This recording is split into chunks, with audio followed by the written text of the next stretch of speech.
हाफिज TV को देखने और सुनने वाले मोअज़्ज़िज़ ख़वातीन और हज़रात, अस्सलाम वालेकुम। दोस्तों, सहाबे कहफ के बारे में आपने ज़रूर सुना होगा। आज की इस वीडियो में हम आपको सहाबे कहफ के बारे में वज़ाहत बयान करने की कोशिश करेंगे। हज़रत मोहम्मद सल्लल्लाहु अलैहि वसल्लम ने अपनी दिलनशीन आवाज़, अपने रफ्तार किरदार और बेहतरीन इखलाक के ज़रिए लोगों को तौहीद और खुदा की इबादत की तरफ बुलाया। वो लोग जिनकी फितरत पाक थी और खुदाई हकीकी की तलाश में थे, आप पर ईमान ले आए और खुदा परस्त बन गए। लेकिन जो दीन के दुश्मन और बुत परस्त थे, उन्होंने आपकी बात नहीं मानी और हमेशा वो उस कोशिश में रहते थे कि किसी तरह से आपकी आवाज़ को दबा दिया जाए और तौहीद की इस शम्मा को बुझा दिया जाए। वो हमेशा पैगम्बर खुदा सल्लल्लाहु अलैहि वसल्लम की बात जुटलाते, उनके बारे में अफवाहें फैलाते, मुसलमान और दीनदार लोगों के हौसले को और जज्बे को पस्त करने की फिक्र में लगे रहते थे। हर जगह यही कहते कि वो खुदा का रसूल नहीं है, वो गैब की बातों को नहीं जानता, क्योंकि अगर जानता तो ज़रूर बयान करता। मुशरिकीन और बुत परस्तों ने एक गिरोह को निजरान भेजा ताकि वहां जाकर यहूदी उलमा से कुछ सवालात मालूम करते और उसका जवाब रसूल इस्लाम सल्लल्लाहु अलैहि वसल्लम से जाकर पूछे, ताकि वो उनका जवाब ना दे सकें। वो लोग सवाल पूछकर मक्के वापस आए और हज़रत मोहम्मद सल्लल्लाहु अलैहि वसल्लम के चचा जनाब अबू तालिब से कहा, तुम्हारे भतीजे का कहना है कि खुदा की तरफ से उस पर वही नाज़िल होती है। हम कुछ सवालात लेकर आए हैं, अगर उसने सही जवाब दे दिया तो हम भी उसकी तायद करेंगे और अगर जवाब ना दे सका तो पहले की तरह उसको झुठलाएंगे। जनाब अबू तालिब ने फरमाया, रसूल खुदा हज़रत मोहम्मद सल्लल्लाहु अलैहि वसल्लम से जो कुछ पूछना हो पूछ लो। उन्होंने रसूल खुदा सल्लल्लाहु अलैहि वसल्लम से 3 सवाल किए, जिनमें से एक सवाल और उसका जवाब हम यहाँ पेश कर रहे हैं। उनका सवाल ये था कि वो जवान जिन्होंने जालिम बादशाह से डरकर एक गार में पनाह ली थी, उनकी दास्तान क्या है, बयान करें। खुदा ने उसी वक़्त सूरत कहफ को नाज़िल किया जो उनके सवाल का जवाब था। दकियानूस ने अपने जुल्म सितम और फौजी ताकत के बलबूते पर बहुत बड़ी सल्तनत हासिल की और फिर अपने लिए बहुत ही आलीशान महल बनवाया। गुरूर तकब्बर के साथ तख्त पर बैठा, अपने लिए कुछ वजीर और कुछ मुहाफिज मुंतखब किए और फिर हुकूमत करने लगा। कुछ अरसे बाद खुदाई का दावा करने लगा और अपने दरबार वालों और दूसरे तमाम लोगों से कहा कि सिर्फ मेरी अताअत और इबादत करो और जो भी मेरे हुक्म की मुखालफत करेगा उसको सख्त सजा दूंगा। इसी तरह कुछ साल गुजर गए। एक दिन जब वो गुरूर तकब्बर में मस्त अपने तख्त पर बैठा हुआ था, एक आदमी तेजी से दौड़ता हुआ आया और खबर दी, बादशाह सलामत, अभी खबर मिली है कि एक लश्कर तेजी से हमारी तरफ हमला करने के लिए बढ़ रहा है और सरहद पार करने वाला है। ये खबर सुनते ही दकियानूस के चेहरे पर हवाइयां उड़ने लगी और डर के मारे उसका चेहरा पीला पड़ गया। ये देखकर उसका वजीर और दरबार वाले भी ताज्जुब में पड़ गए कि अभी तो इसको खुदाई का दावा था, अब क्या हो गया। इसका एक वजीर सोचने लगा, दकियानूस खुदा होने का दावा करता है और लोगों से कहता है कि तमाम चीजें मेरे कब्जे में हैं, लेकिन वो खुद भी दूसरे लोगों की तरह एक आम आदमी है, क्योंकि वो भी खाने और पानी का मुहताज है। कभी खुश होता है और कभी डरता है, कभी जागता है और कभी सोता है। ये सब काम तो खुदा के नहीं हो सकते और ये सिफात खुदा के लिए नामुनासिब है। कुछ दिन बाद उसके दूसरे दोस्त उससे मिलने उसके घर आए और दकियानूस के खुदा होने के सिलसिले में बातें होने लगी।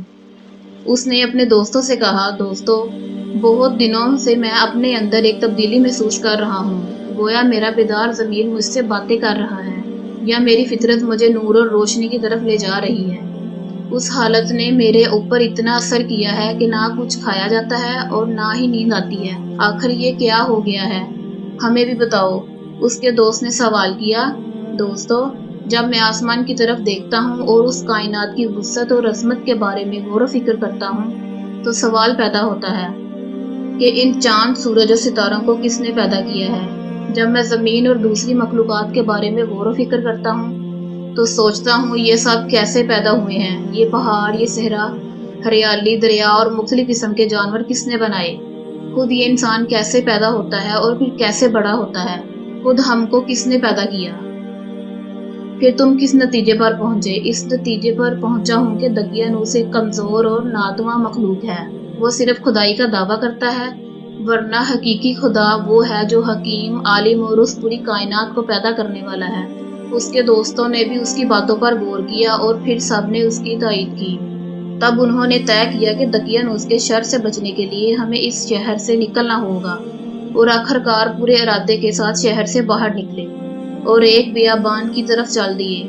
راستے میں ان کو ایک چرواہا ملا۔ انہوں نے کچھ دیر اس کے پاس آرام کیا اور اس سے باتیں کرنے لگے۔ پھر جب وہ چلنے لگے تو وہ بھی ان کے ساتھ ہو لیا اور اس کا کتا بھی آ گیا۔ انہوں نے کہا، اس کتے کو اپنے ساتھ کیوں لا رہے ہو؟ وہ ہمارے لیے خطرہ پیدا کر سکتا ہے اور اس کے ذریعے سے دشمن ہم سے باخبر ہو سکتا ہے۔ انہوں نے بہت کوشش کی کہ کسی طرح کتے کو بھگائیں، لیکن کامیاب نہ ہو سکے۔ پھر چرواہے نے کہا، اسے آنے دو، ہو سکتا ہے کہ یہ ہماری حفاظت کرے۔ وہ مجھ سے مانوس ہے اور میں اسے خاموش کر سکتا ہوں۔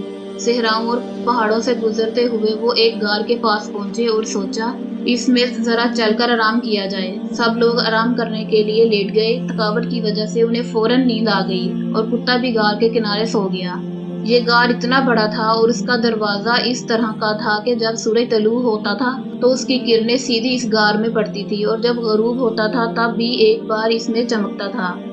یہ با ایمان اور صالح جوان سالوں تک اسی طرح سوتے رہے۔ جب بیدار ہوئے تو سورج ڈوب رہا تھا، لہٰذا وہ یہ سوچ رہے تھے کہ ہم فقط ایک دن سوئے ہیں۔ پھر ایک دوسرے سے پوچھنے لگے، ہم کتنا سوئے ہیں؟ صرف ایک دن، بلکہ اس سے بھی کم۔ وہ بھوکے تھے اور انہیں کھانے کی ضرورت تھی، لہٰذا طے یہ پایا کہ ان میں سے ایک شخص بہت ہی احتیاط سے شہر جائے اور کھانے کے لیے کچھ لے آئے۔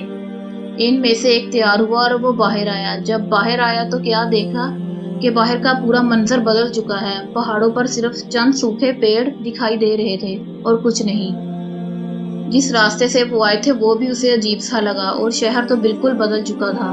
اسے بہت تعجب ہو رہا تھا اور کچھ سمجھ میں نہیں آ رہا تھا کہ آخر کیا ہو گیا ہے۔ روٹی کی دکان پر گیا، چند روٹیاں اٹھائیں اور دکاندار کو پیسے دیے جو ساتھ لایا تھا۔ دکاندار نے کہا، ارے یہ پیسے تو بہت پرانے ہیں، آج کے زمانے کے نہیں ہیں، تمہیں ضرور کوئی خزانہ ملا ہے۔ اس آدمی نے جواب دیا، کیا کہہ رہے ہو؟ یہ پیسے میں چند دن پہلے اسی شہر سے لے کر گیا ہوں۔ دکاندار نے کہا، تم جھوٹ بول رہے ہو، تمہیں ضرور کوئی خزانہ ملا ہے اور تم اسے چھپانا چاہتے ہو۔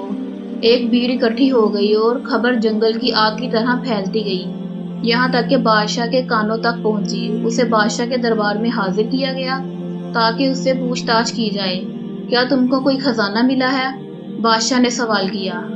اس نے جواب دیا، نہیں، مجھے کوئی خزانہ نہیں ملا۔ میں جب اس شہر سے نکلا لوگ مجبور تھے کہ دقیانوس کی عبادت اور پرستش کریں، اور جب واپس اس شہر میں آیا ہوں تو سب کچھ بدلا ہوا ہے۔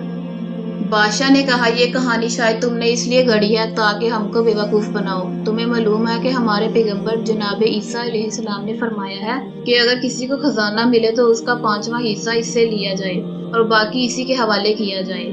آدمی نے جواب دیا، آخر آپ لوگ میری بات کیوں نہیں مان رہے ہیں؟ میں اسی شہر کا رہنے والا ہوں اور جو کچھ کہہ رہا ہوں حقیقت ہے۔ بادشاہ نے کہا، کیا اس شہر میں تمہارا گھر بھی ہے؟ آدمی نے کہا، ہاں ہے، آئیے میں آپ کو اپنا گھر دکھاتا ہوں۔ بادشاہ اور کچھ دوسرے لوگ اس کے ساتھ گئے تاکہ دیکھیں کیا یہ صحیح کہہ رہا ہے۔ یہاں میرا گھر ہے، جی ہاں یہی گھر ہے۔ دروازہ کھٹکھٹایا گیا۔ ایک بوڑھے آدمی نے دروازہ کھولا اور پوچھا، کون؟ کیا کام ہے؟ بادشاہ نے کہا، اس شخص کا کہنا ہے کہ یہ گھر اس کا ہے اور اس کی کہانی بھی بڑی عجیب و غریب ہے۔ بوڑھے نے کہا، تو اس جوان نے اپنا نام بتایا اور گھر کی کچھ نشانیاں بتائیں۔ وہ بوڑھا اس جوان کے قدموں میں گر پڑا اور اس کے ہاتھوں کو چومنے لگا۔ جو نام آپ نے بتایا ہے وہ تو میرے دادا جان کا ہے۔